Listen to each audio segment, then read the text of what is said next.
বাংলা সাহিত্যের অন্যতম প্রধান কথাসাহিত্যিক মানিক বন্দ্যোপাধ্যায়ের লেখা একটি অন্যতম মর্মস্পর্শী ছোট গল্প হল পাশ ফেল। এটি লেখকের গভীর সমাজ সচেতনতা এবং তৎকালীন নিম্নবিত্ত মানুষের জীবনের করুণ বাস্তবতার একটি অন্যান্য নিদর্শন। তাহলে চলুন শুরু করা যাক। পাশ ফেল লিখেছেন মানিক বন্দ্যোপাধ্যায়। খবরের কাগজে খবর বেরিয়েছে যে একটি ছেলে আত্মহত্যা করার জন্য বিষ খেয়েছিল। এখন সংকটাপন্ন অবস্থায় হাসপাতালে আছে। ছেলেটি আয়ে পরীক্ষা দিয়েছিল। পরীক্ষার ফল প্রকাশিত হবার কয়েকদিন পরে সে বিষ খায়। নীরেন আর বিমল একসঙ্গে পরীক্ষার ফল জানতে যায়। এক কলেজ থেকে পরীক্ষা না দিলেও দুজনে তারা এক পাড়াতে থাকে।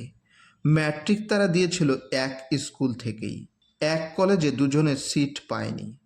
পাশের কৃতিত্বে অনেক তারতম্য ছিল দুজনের। নীরেন খুব ভালোভাবে পাশ করেছিল, বিমলের ফলটা সেরকম হয়নি। এবার কি হয়েছে কে জানে। যে রেটে ছাত্রদের ফেল করিয়েছে ভাগ্যবিধাতারা, পাশের পার্সেন্টেজের খবর শুনে পিলে চমকে গিয়েছিল নীরেনেরও। কে জানে এই জন্যই এবার প্রাণেশ একটু দমে গিয়েছে কিনা। যেরকম আগ্রহ নিয়ে উদ্গ্রীব হয়ে ছেলের সঙ্গে ম্যাট্রিকের রেজাল্ট জানতে ছুটেছিল, এবার আর তার সেরকম কোনো লক্ষণ দেখা যায়নি। একটু আশ্চর্যই হয়ে গিয়েছে নীরেন। বাপ যে কিভাবে তাকে 2 বছর কলেজে পড়িয়েছে, পরীক্ষার খরচ জুগিয়েছে, সেটা তার অজানা নয়। মার গয়না বিসর্জন দিতে হয়েছে তাকে পড়িয়ে পাশ করবার জন্য, অথচ এবার যেন পরীক্ষার ফলাফল জানবার জন্য তেমন ব্যাকুলতা তার নেই। আগ্রহ আর উৎকণ্ঠার অবশ্য অভাব নেই। ছেলের পাশ ফেলের খবর জানা সম্পর্কে তার পক্ষে উদাসীন হওয়া সম্ভব নয়, কিন্তু কেমন যেন স্থিতিমিত নিস্তেজ ভাব। শুধু প্রাণেশের নয়, বাড়ির সকলেরই ব্যাকুলতা যেন এবার অনেক কম। একটু চিন্তিত গম্ভীর ভাব সকলের। বিমল বলে, পাশের পার্সেন্টেজ জেনে ভড়কে গেছে। এত ছেলে কচুকাটা হয়েছে, তুই যদি না বাদ গিয়ে থাকিস, আমাদের বাড়িতে তো ধরেই রেখেছে আমি এবার নির্ঘাত কুপোকাত। তুই আবার যা অসুখে ভুগলি। বিমলের ফেল করার সম্ভাবনার কথা ভেবে নীরেন এবার বেশ একটু ভড়কে যায়। এতক্ষণ এদিকটা তার খেয়াল হয়নি। বিমলের সঙ্গে আসা তার উচিত হয়নি। যেরকম অল্প ছেলে এবার পাশ করেছে, তাতে বিমলের এবার সত্যিই পাশ করার আশা কম। যদি দেখা যায় সে পাশ করেছে আর ও পারেনি, একসঙ্গে বাড়ি ফিরতে কি বিশ্রী লাগবে দুজনেরই। নিজের পাশের খবর জেনেও খুশি হবার উপায় থাকবে না। দেখা যায় অনুমান তার মিথ্যা হয়নি। সে পাশ করেছে, বিমল করেছে ফেল। মুখখানা ম্লান করে রাখতে হয় বিমলকে। আরও অনেকে যারা রেজাল্ট জানতে এসেছিল, ছাত্রছাত্রী এবং তাদের আত্মীয় বন্ধু, তাদেরও কারো মুখে যেন উল্লাসের ছাপ নেই। নীরেনের মতো যে কজন সুখবর জেনেছে, তাদের সকলের সঙ্গেই যে বিমলের মতো ফেল করা বন্ধু আছে তা নয়, কিন্তু এত বেশি মুখে ক্ষোভ ও বেদনা ফুটেছে যে 2-4টি মুখের আনন্দের জ্যোতি হারিয়ে গেছে তার আড়ালে। পাশ যারা করেছে তারাও এত ফেল করা ছেলেমেয়ের মধ্যে অস্বস্তি বোধ করছে বই কি। বিমল একটু হাসে, হাসিতে নয়, যেন প্রাণের জ্বালার একটা ঝলক। ব্যাস, স্টুডেন্ট লাইফ খতম হয়ে গেল। আর একবার খেপেছিস? এমন জানলে কলেজেই ভর্তি হতাম না। পড়ার নামে 2 বছর সকলের রক্ত শুষেছি, কেউ বাদ যায়নি, সবাইকে ভুগতে হয়েছে। বাচ্চা বোনটা তো মরেই গেল। আমার কলেজে পড়ার চাপ না থাকলে মরতো না, নিশ্চয়ই মরতো না। নীরেন ভয় পেয়ে যায়। যা ভেবেছিল ঠিক তাই হলো। বন্ধুর বিরাট ও বিকট ব্যর্থতার আঘাতের প্রতিক্রিয়ায় প্রথম ধাক্কাটা এখন তাকেই সামলাতে হবে।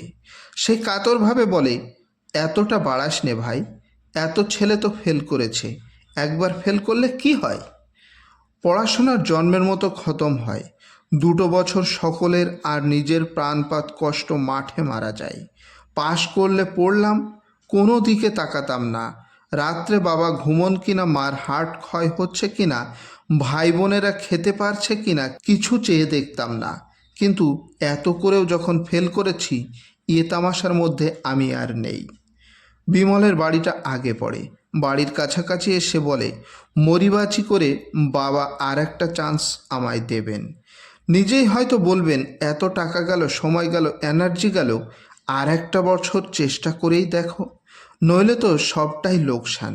কিন্তু আমি আর পড়ছি না, এই জুয়া খেলার চান্স নিতে আমি রাজি নাই। নীরেন চুপ করে থাকে, অস্বস্তি বোধ করতে করতে। এতক্ষণে তার মনে হতে থাকে যে পাশ করে সে যেন সত্যই নৈতিক আর সামাজিক একটা অপরাধ করে বসেছে। মানুষের জীবন নিয়ে ভাগ্যের খেলার জুয়া, আর জুয়াচুরিতে জিতে গেছে।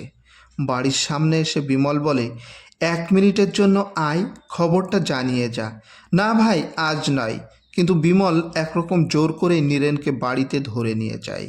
সাগুর শ্বাসপ্যান উনুন থেকে নামিয়ে রান্নাঘর থেকে বিমলের মা আর্ধেক সাবান মাখা ছেঁড়া ভেজা শাড়িটা তাড়াতাড়ি শতচিহ্ন ভেজা সেমিস্টার উপরে জড়িয়ে ফাঁকা কলতলা থেকে বিমলের 17 মাস বয়সে বড় অবিবাহিতা দিদি এবং এদিক ওদিক থেকে বিমলের ভাই বোন আর বাড়ির অন্যান্য ভাড়াটাদের 2-4 জন মেয়ে পুরুষ এসে তাদের ঘিরে দাঁড়ায়। বিমল বলে, আমি ফেল করেছি মা, নীরেন পাশ করেছে। ভূপেন 3 দিন জ্বরে শয্যাগত ছিল। সে ছেলের গলার আওয়াজটাই শুনতে পেয়েছিল, কথা বুঝতে পারিনি। চেঁচিয়ে বলে, বিমল ফিরেছে নাকি? ফেল করেছে তো? বিমলের 17 মাস বয়সের বড় দিদি বিমলের কলেজে পড়ার খরচ জোগাবার অজুহাতে যার বিয়ে স্থগিত রেখে আসা হয়েছে এ পর্যন্ত, সে নীরেনকে বলে, তুমি পাশ করেছ? আমাদের খুশির সীমা রইল না। ঘরের ভিতর থেকে ভূপেন জ্বরাক্রান্ত রুগ্ন ক্ষীণ শরীরের সবটুকু জোর খাটিয়ে আবার চেঁচিয়ে বলে, বিমল ফিরে এসেছে না? ফেল করেছে তো? বিমলের মা তাকে খবর জানাতে ভিতরে যায়। ফেল করা অভিমানী ছেলের সঙ্গে যেন বুঝে শুনে কথা বলে, এ বিষয়ে তাকে সাবধান করে দিতে চাই। বিমলের দিদি নীরেনকে বলে, বিমলটা ফেল করেছে, তাতে আর কি হয়েছে বলো? অমন ঘরে ঘরেই তো ফেল করেছে। ফেলটাই যখন বেশিরভাগ ছেলে করেছে, তখন ফেল করাতে লজ্জার কি আছে? তুমি বরং বাড়ি চলে যাও, সবাই তোমার পাশের খবর জানতে উতলা হয়ে আছে। মাসিমাকে বলো যেন মিষ্টি আনিয়ে রাখেন। বিমল বলে, আমায় সান্ত্বনা দিতে, পাশ ফেল সব সমান করে দিলি যে দিদি। না, সমান কখনো হয়? বলছি, আজকাল ফেল করাটাও দোষ নয়, লজ্জারও নয়। বিমলের মা বলে, না পারলে উপায় কি? এ বাড়ির অন্য ঘরের ভাড়াটে কমলবাবুর স্ত্রীর সঙ্গে বিমলের দিদির খুব ভাব আছে। সে সমর্থনের সুরে বলে, তা নয় তো কি, আমার ভাই আর ভাগ্নে দুজনেই ফেল করেছে। সকলে সহজ করে দিতে চাই বিমলের ব্যর্থতার ক্ষোভ, মুছে নিতে চাই তার প্রাণের জ্বালা। তার মধ্যেই ফুটে বেরোয় সকলের ভয় আর উদ্বেগ। বিমল চিরদিন বড় অভিমানী ছেলে, চিরদিন একরোখা। ফেল করার প্রতিক্রিয়ায় সে এখন কি করে বসে, এটাই দাঁড়িয়েছে সকলের সবচেয়ে বড় দুর্ভাবনা। একজনেরও এ পরীক্ষায় পাশ করা উচিত হয়নি। সামান্য কিছু ছেলে পাশ করেছে বলেই না বিমলের মতো গাদা গাদা ছেলেরা ফেল করাটা দাঁড়িয়েছে ফেল করাই। টলতে টলতে বিছানা ছেড়ে উঠে এসে ভূপেন দরজা ধরে দাঁড়ায়। নীরেনকে সে চোখেও দেখতে পায় না। সে পরের ছেলে, যদিও প্রাণেশ তার অনেক দিনের বন্ধু, এবং নীরেন সেই বন্ধুরই ছেলে। সকলে মুখের দিকে তাকায়, কেউ কিছু বলার আগে শান্ত গম্ভীর গলায় বিমলের বাবা বলে, বিমল ফেল করেছিস তো? বেশ করেছিস। বৈঠকখানা বলে কিছু নেই। বাইরে সরু রোয়াকে দাঁড়িয়ে প্রাণেশ একজন মাঝবয়সী ভদ্রলোকের সঙ্গে কথা বলছিল। তার ওই অফিসের সুজনবাবু। তাকে দেখে নীরেন একটু আশ্চর্য হয়ে যায়। প্রাণেশ যে অফিস যায়নি তার মানে বোঝা কঠিন নয়। ছেলের পরীক্ষার খবরটা সদ্য সদ্য জানার জন্য একটা দিন আপিস কামাই করেছে। কিন্তু সুজনও আপিস কামাই করে তার বাবার সঙ্গে গল্প স্বল্প জুড়েছে কেন? সুজন প্রশ্ন করে, কি খবর হে? একা বাড়ির কাছে এসে এতক্ষণ নীরেন মুখে একটু হাসি মুখে ভাব আনতে পেরেছিল। পাশ করার আনন্দের স্বাদ পাচ্ছিল। সুজনের প্রশ্নে তার মুখ হাসিতে ভরে যায়। পাশ করেছি। কীরকম পাশ করেছে শুনে নিয়ে সুজন বলে, বাহ, বাহাদুর ছেলে। এই ফেলের বাজারে এত ভালোভাবে পাশ করা তো সহজ ব্যাপার নয়। প্রশংসার লজ্জায় নীরেনের মাথা নামায়। এতক্ষণে সে প্রথম অনুভব করতে পেরেছে পরীক্ষা পাশের রোমাঞ্চ। 2 বছর গরিবের ছেলের প্রাণপাত, কষ্ট করে সফল হওয়ার উত্তেজক সুখ। বিমল ফেল করে শুধু তাকে দমিয়ে রাখেনি এতক্ষণ, কেমন হতাশায় প্রাণ ভরে দিয়েছিল। আশা আর স্বপ্নে আবার উজ্জ্বল হয়ে ওঠে ভবিষ্যৎ। কিন্তু প্রাণেশ কিছু বলে না কেন? প্রাণের হাসি ও গর্বে উজ্জ্বল হয়ে ওঠে না কেন? বিমল পাশ করতে পারেনি বাবা। প্রাণেশ আফসোস করে না, সংক্ষেপে বলে পারেনি। পাশ করে বা কী করত? বাপের মন্তব্য শুনে নীরেন বনে যায়। যে ছেলে সদ্য সদ্য ভালোভাবে পরীক্ষা পাশের সুসংবাদ নিয়ে এসেছে, তাকে এমন কথা শোনানো, বিমলের ফেল করা আর ছেলের পাশ করা ব্যাপারটাই যেন বিশেষ কোনো মূল্য নেই প্রাণেশের কাছে। অথচ তাকে পাশ করানোর জন্য সে গায়ের রক্ত জল করেছে। সুজনের কাছে পেলেও বাপের কাছে ঠিকমতো অভিনন্দন না পেয়ে নীরেন একটু ক্ষুণ্ণ হয়েই ভিতরে যায়। সেখানে অবশ্য তার অভ্যর্থনা জোটে দিগ্বিজয়ীর মতোই ছোট ভাই বোনদের কাছে। সকলে তারা হই হই চেঁচামেচি শুরু করে দেয়।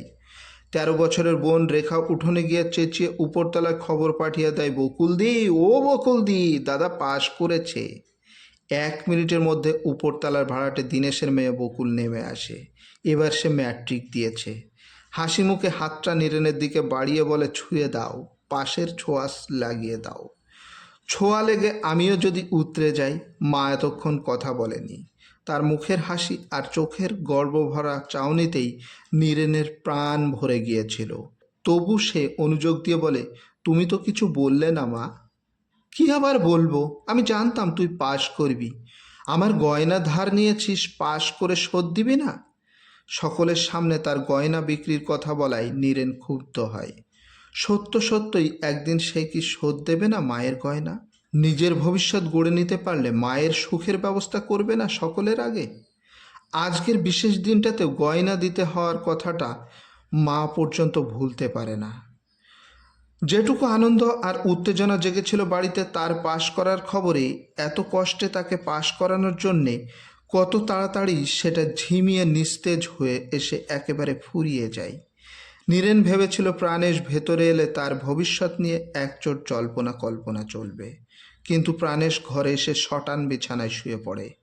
ছেলের সম্পর্কে তার কথা বলবার কোনো উৎসাহই আর দেখা যায় না। তার মা বলে, সুজনবাবু কি বলল, মাইনে বাড়িয়ে দেবে? প্রাণেশ বলে, আজ তো শুধু টোকেন স্ট্রাইক হলো, এরপর কি হয় দেখা যাক। তাই বটে। পাশ ফেলের চিন্তায় মশগুল হয়ে থেকে নীরেন ভুলেই গিয়েছিল যে তার রেজাল্ট জানার আগ্রহে প্রাণেশ আপিস কামাই করেনি। আজ তাদের আপিসে স্ট্রাইক। কিন্তু তাই বলে তার বিষয়ে কথা বলা কি বারণ? আজও শুধু দেনা আর সংসারের অভাব অনটনের কথাই হবে দুজনের মধ্যে। রেখা আজ সকালেও কান্নাকাটি করেছে। তার একটাও আস্ত জামা নেই। মুদি দোকানে কিছু টাকা না দিলে এবার হয়তো গলায় গামছা দিয়ে অপমান করবে। মাস কাবারে একটা পাঞ্জাবি না করলে আর আপিস করা সম্ভব হবে না প্রাণেশের। আজও চলবে চিরদিনের এই একই কথার পুনরাবৃত্তি। নীরেন নিজেই বলে, বাড়িতে একটু হেল্প পেলে আমি হয়তো প্লেস বাগাতে পারতাম। নিজে নিজে পড়ে হয় না। প্রাণেশ আর নীরেশের মা কথা বন্ধ করে এক মুহূর্তে ছেলের মুখের দিকে চেয়ে থাকে। দুজনেই নিঃশ্বাস ফেলে একসঙ্গে। অভিমান পাক দিয়ে ওঠে নীরেনের মধ্যে। এদের যখন আগ্রহ নেই, থাক, যার আগ্রহ আছে তার সঙ্গেই আলোচনা করা যাক। আজ পাশ করার মধ্যে তার কোন ভবিষ্যৎ সূচিত হলো? উপরে গিয়ে সে বকুলের সঙ্গে কথা বলে। বকুল সাগ্রহে তার কথা শোনে। বিয়েতে সে আরও ভালো রেজাল্ট করবে। এবার আর একটু শক্ত হবে। লোককে বুঝিয়ে দেবে যে উঁচু দিকের পরীক্ষায় কোনো ছেলে যদি ভালো রেজাল্ট করতে চায়, সংসারে 10টা বাজে কাজের ঝামেলা তার ঘাড়ে চাপালে চলে না। বকুল বলে, সত্যি। বিকালে নীরেন পাড়ার চেনা লোকের বাড়িতে যায়। যে বাড়ি থেকে কেউ পরীক্ষা দিয়ে ফেল করেছে সে বাড়ি বাদ দিয়ে পরের দিনটা আত্মীয় স্বজনের বাড়ি ঘুরে কাটিয়ে দেয়। বাড়িতে যে উদাসীনতা তাকে ব্যথিত করেছিল সেটা কেটে যায় বাইরের মানুষের সাদর অভিনন্দনে। ট্রাম বাসের খরচের জন্য একটা টাকা চায় প্রাণেশ যে কড়া কথাটি বলেছিল, তার দুঃখও তলিয়ে যায় 10 জনের প্রশংসা শুনে এবং 10 জনকে নিজের ভবিষ্যতের পরিকল্পনা শুনিয়ে। দিন তিনেক পরে প্রাণেশ তাকে বলে, তুমি বড় হয়েছ, সংসারের কথাটাও এবার তোমার একটু ভাবতে হয়। কী দিনকাল পড়েছে বুঝতেই পারো। এটা কিসের ভূমিকা বুঝতে না পেরে নীরেন চুপ করে থাকে। প্রাণেশ বলে, বিমল চাকরির চেষ্টা করছে, তোমারও এবার রোজগারের চেষ্টা দেখতে হবে, নইলে আর চলে না। আর পড়াবে না আমায়? আর্তনাদের মতো শোনায় নীরেনের কথাটা। কোত্থেকে পড়াবো? আয়ে পড়াতেই দেনা করেছি, তোমার মায়ের গয়না বেচেছি। বিয়ে পড়াবার ক্ষমতা কি আছে আমার? মাথায় যেন বজ্রাঘাত হয় নীরেনের। জগৎ হয়ে যায় অন্ধকার, ভবিষ্যৎ জীবন হয়ে যায় অর্থহীন। ঘরের কোণে তার পড়ার টেবিলটির সামনে চুপচাপ বসে সে কাটিয়ে দেয়। বিকেলে বকুল এসে সব শুনে বলে সর্বনাশ। তবে কি হবে? তার প্রশ্নের জবাব দিতেই যেন রাত্রে নীরেন বিষ খায়। নীরেনের আত্মহত্যার জন্য বিষ খেয়ে হাসপাতালে যাওয়ার খবরটাই খবরের কাগজে বেরিয়েছে। পরীক্ষার ফল বার হবার 3 দিন পরে সে যে বিষ খায় তারও উল্লেখ আছে খবরে। কিন্তু নীরেন যে ফেল করেনি, পরীক্ষায় খুব ভালোভাবে পাশ করেছিল, এটা খবরে লেখা ছিল না।